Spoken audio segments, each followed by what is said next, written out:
오늘 우리 K 증시는 모처럼 금요일장을 유종의 미로 정말 이번 주 증시도 해피엔딩을 했습니다. 어제 내일 뉴스에서 전해드렸던 필립 제퍼슨 연준 부의장 지명자의 6월 금리 인상 건너뛰기 중지 발언에 대해서 월가에서 지금 큰 호응이 나오고 있는데요. 이게 이제 우리 삼성전자를 비롯한 반도체 그리고 2차 전지 관련주들까지 오늘 골고루 상승세를 유도했습니다. 오늘의 외국인들은 무엇보다 원달러 환율이 급락한 데 크게 고무됐다고 볼 수 있는데요. 이제 부채 한도 하부이안이 어제 하원에 이어서 오늘 상원까지 통과가 됐으니까 바이든 제가는 그냥 당연한 수순이라고 보고, 거기에 대한 이제 제일 큰 반응이 달러 가치의 급락이거든요. 그래서 요즘 환율 때문에 스트레스가 컸던 홍콩 증시는 오늘 항생 지수가 하루 만에 4%대 급등해 버렸어요.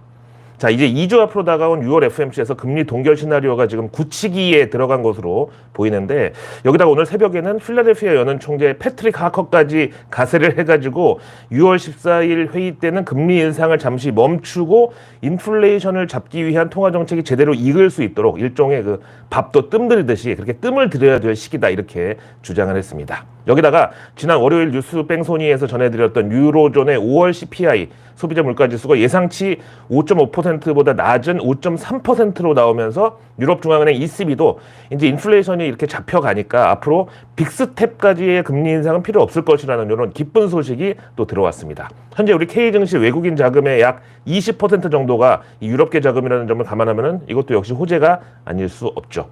다음 오늘 금요일 밤에 미국에서는 5월 고용보고서랑 실업률이 나올 예정인데, 여기 일종의 예고편격으로 쓰이는 ADP 민간 고용이 서프라이즈 수준을 기록했습니다.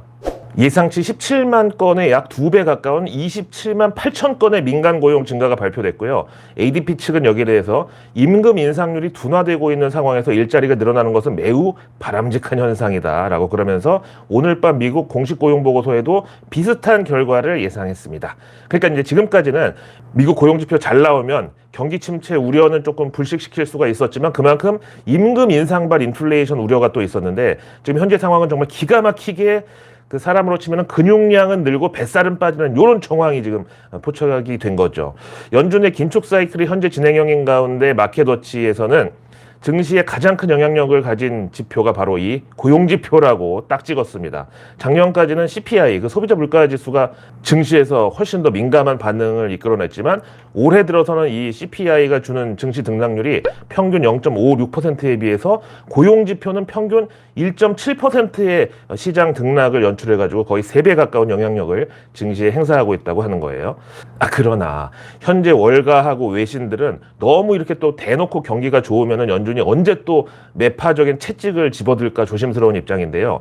월스트리트 저널에 따르면은 지난 중소형 은행 파산의 여파가 이제야 실물 경제에 영향을 미치고 있는데, 그중 하나가 바로 대출 조건이 까다로워지는 거.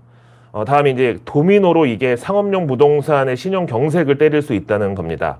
당장 이제 자영업자분들의 경우는 대출이 힘들어지면은 임대료 부담이 적은 점포를 찾게 될 수밖에 없고, 그런 과정에서 상업용 부동산 경기는 또 힘들어질 수 있는 거죠. 스탠다드 앤 푸어스사에 따르면은 2023년 들어서 기업들의 파산 신청이 지난 금융위기의 여파가 미쳤던 2010년 이후 최고치를 지금 기록하고 있는데, 특히 부동산 개발, 건설 이쪽에 파산이 집중되면서 이제 가계 경제에 이게 전이가 될지 여부를 잘 지켜보고 있다고 합니다. 그 와중에 연준 민간 대변인이라는 별명이 붙은 월스트리트 저널의 닉 티미라우스는 본인 트위터를 통해서 6월 FOMC 금리 인상 건너뛰는 게 거의 기정사실이고, 대신 올 여름 중에 연준이 추가 금리 인상을 준비할 가능성은 아직 남아있다, 이렇게 주장을 했습니다. 다음 블룸버그는 최근 원유 가격을 비롯해서 농산물 그리고 금속류 등 원자재 가격이 큰 폭으로 하락을 하고 있는데, 이게 중국 리오프닝이 생각보다 부진해서도 있지만 글로벌 전반적으로 디플레이션 기미가 좀 있기 때문이다, 이런 분석입니다. 현재 미국은 물론이고 우리도 이제 금리 고공행진이 계속되고 있는데, 그럼에도 대부분의 원자재 가격이 러우 전쟁 이전 수준보다는 높다는 게 이게 또 부담이라고 합니다. 그래서 저는 지금 현재 증시가 단기 고점에 도달했다고 보고요. 이게 이제 하반기에는 다시 못 볼 지수대랑 주가일 수 있다고 생각합니다. 특히 이제 테슬라가 간밤에 1.76% 추가 상승했는데요. 그 재료가 됐던 게 테슬라 모델 3 추가 할인 판매 들어간다는 이것 때문이었거든요. 근데 일각에서는 신모델 출시를 앞두고 재고 처분 차원이라는 그런 얘기도 이제 핑계를 대는데, 분명한 거는 차가 잘 팔리면은 재고 처분이든 뭐든 왜 자꾸 할인을 하겠냐는 거예요. 그리고 연준이 금리 인상을 일시 정지든 뭐 스킵이든 하여튼 금리를 동결한다는 거는 다 그만한 이유가 있는 거거든요. 6월 FOMC 금리 동결은 그리고 이미 현재 증시에 100% 이상 선반영이 됐다고 봅니다. 런하 반갑습니다. 최근 동아시아 정세에 관련된 이슈 중에서 제일 리스크 등급이 높은 게 바로 중국의 대만 침공 가능성입니다. 러우 전쟁이 이제 지금 상황 봐서는 올겨울을 넘기지 않고 종전 내지는 휴전이 될 경우에 곧바로 중국이 이제 대만 강제 통합을 위한 행동에 나설 것이라고 보는 시각이 많죠. 그 와중에 오늘 미국과 대만이 공식 무역협정에 서명을 했는데요. 지난 1979년도 단교 이후에 첫 무역협정 복원이라고 하네요. 근데 여기에 대해서 중국은 대만이 자기네 영토인데 왜 우리 중국 허락도 없이 대만이 미국하고 무역협정을 맺냐고 지금 강력하게 항의를 하고 있답니다. 그 와중에 이제 중국 관련해가지고 작지 않은 시비거리가 하나 튀어나왔는데요. 바로 이제 마크 모비우스라고 그 흔히 말하는 MIT 박사 출신에다가 월가에서 제일 역사가 깊은 운용사 프랭클린 템플턴에서 30년 동안 이머징 마켓 펀드를 운영해왔던 나름대로 이제 월가 구루 중에 원로 중에 한 분이 있습니다. 근데 이 양반이 얼마 전 인터뷰에서 폭로를 한 게 내가 HSBC 은행 있죠. 그 중국 상하이 지점의 계좌를 갖고 있는데 요걸 인출하려고 그랬더니 지난 20년간 중국 내 소득을 밝히라고 요구하면서 돈을 안 내줬다고 밝혀가지고 파문이 일고 있습니다. 지금 이게 중국 위챗에서 갑자기 화제가 되면서 거의 국제 소송전으로까지 번질 태세라고 하는데 이 마크 모비우스는 여기에 대해서 멀쩡한 민간인 계좌를 외국인이라고 해서 돈을 못 빼게 하는 이런 거는 정말 크레이지라고 미친 짓이라고 이렇게 얘기하면서 앞으로 중국 투자에 대해서는 very very careful 해야 된다. 그러니까 무조건 조심해야 된다. 이렇게 맹비난을 했습니다. 그 왜 영화 타짜에 뭐 그런 대사 있잖아요. 그 도박판에서 돈 따고도 못 가져나가게 하면은 누가 그런데 찾아와서 도박하겠냐 뭐 이런 거 있잖아요.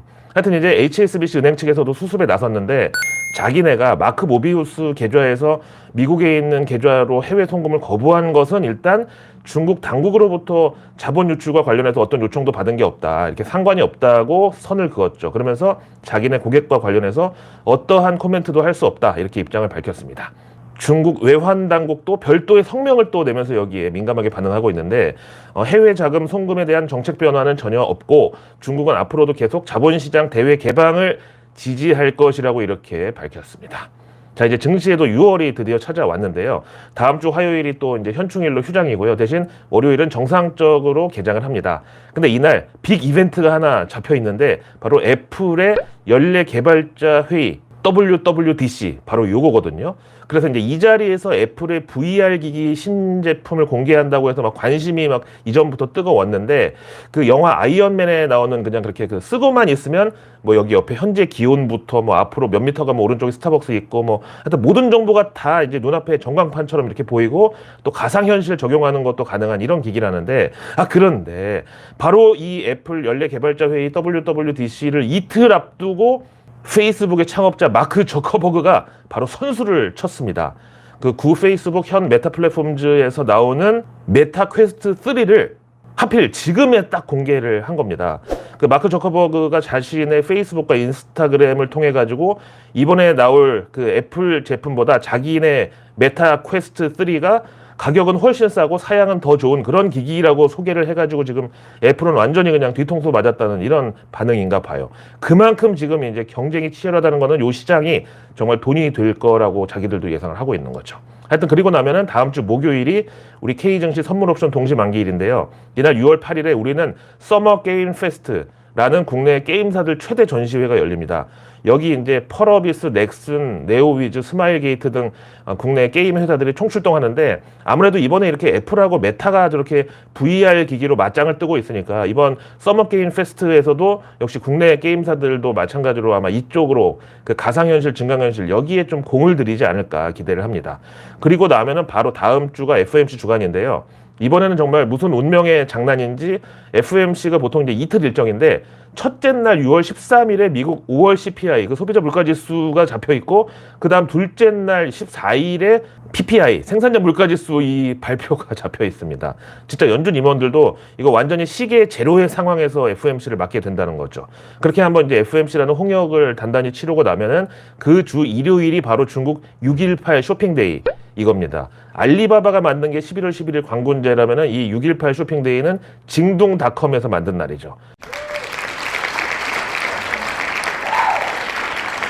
자, 이렇게 이번 한 주도 고생 많으셨고요. 저는 일요일 저녁에 내일 뉴스로 찾아뵙고, 그 다음 뉴스 뺑소니는 화요일 현충일 저녁 8시에 준비하도록 하겠습니다. 아, 그리고 제 쇼츠 전문 채널도 오픈했으니까요.